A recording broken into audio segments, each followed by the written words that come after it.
McGarvey from the great state of Kentucky for 5 minutes. Thank you, Mr. Chairman. I just want to point out one thing quickly.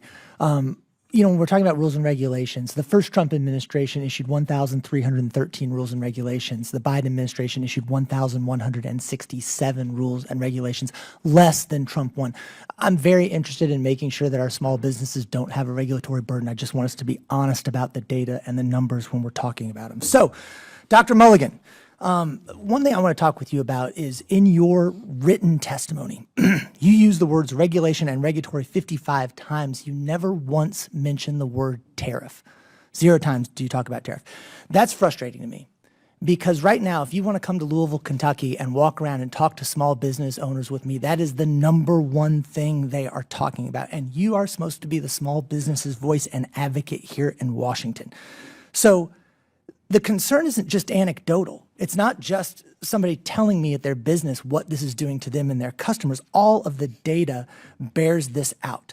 And even though you don't mention tariffs at all in your written testimony, you have talked about tariffs before. And you've talked about the damage that a tariff policy, specifically when there is no strategy involved, does. I can point you to Chapter 8 in your book, You're Hired, where you say a tariff is simply a tax on imports, where you say, quote, the most damaging protectionist measures are import prohibitions and their equivalents, tariffs that are so high that imports stop altogether.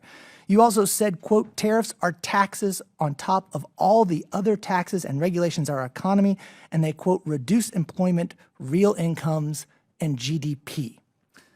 Your last point is actually proving correct right now. And in the wake of President Trump's tariffs, according to his own Bureau of Labor Statistics, the unemployment rate has increased to 4.6% last year, and the number of unemployed people increased to 7.8 million over the last year.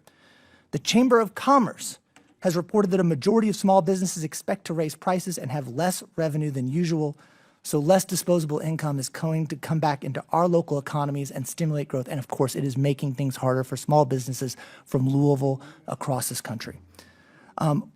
What are you all hearing the same thing from small businesses about tariffs that we're hearing? Thank you for your question. There were a number of incorrect premises, with all due respect. On our I was website, just quoting you. Biden did not make 1,000 regulations. He made 12,000, and about 8,600 of them are on my website. Okay, but I asked you, are you hearing about tariffs from small businesses? Are you? I will take your silence yes, as an answer. Yes, of course you are, because that's what they're talking about. That's what is hurting for them example, right now. the fishermen, I wore my fish tie today, the fishermen from Massachusetts, they came, we visited them, they visited us, and one of the things they raised is how the Europeans are stealing our fish and selling it back to us. That's not an exaggeration. And they were asking, could there be a tariff so that we could have a president who fights back against terrible trade deals has your office done crushing our small businesses from Europe? What work has your office done to help small businesses with the burden they are facing from tariffs? Are they doing anything? You're supposed to be the advocate.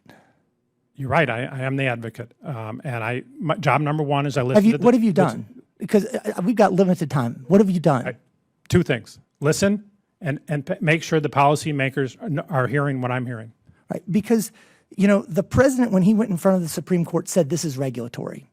Right, he called tariffs regulation. That is the point of his argument to the Supreme Court. He said that he, quote, has the power to regulate. And that was the specific word they use on international trade. And what I'm hearing from you today is that you are basically ignoring what's happening with our small businesses with the tariff problem because you've changed your opinion that you used to write about now that you're working for the administration. Our small businesses need you more than you need to be loyal to this administration. You didn't have much good to say in your book about Peter Navarro, the president's trade guru and quote-unquote unique China expert. Mr. Navarro is the principal author of our country's current tariff policy. You called him, these are your words, you called him boorish and double dealing.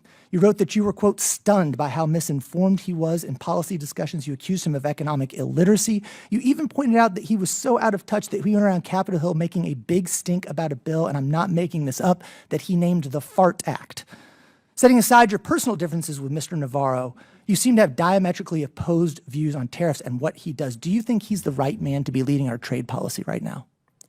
Thank you for your question. It loaded in a ton of Quotes. false premises. Quotes. They're called quotes. A number of quotes that you quoted from that book were about Ronald Reagan's policy. If you look at that chapter that you're quoting from, there's a picture of Ronald Reagan next to a picture of Donald J. Trump. And there's a whole discussion in that chapter is about Reagan's import prohibitions and Reagan's policies and how President I must Trump's have the old. policies- I must have the old copy, not the new copy. There's only one copy, and I wrote that chapter. It's very much about Reagan versus Trump, and you were attributing. You're ignoring the to question about President Peter Trump, Reagan. Navarro. What about Peter Navarro? I didn't ask about Ronald Reagan. Gentlemen's time is up.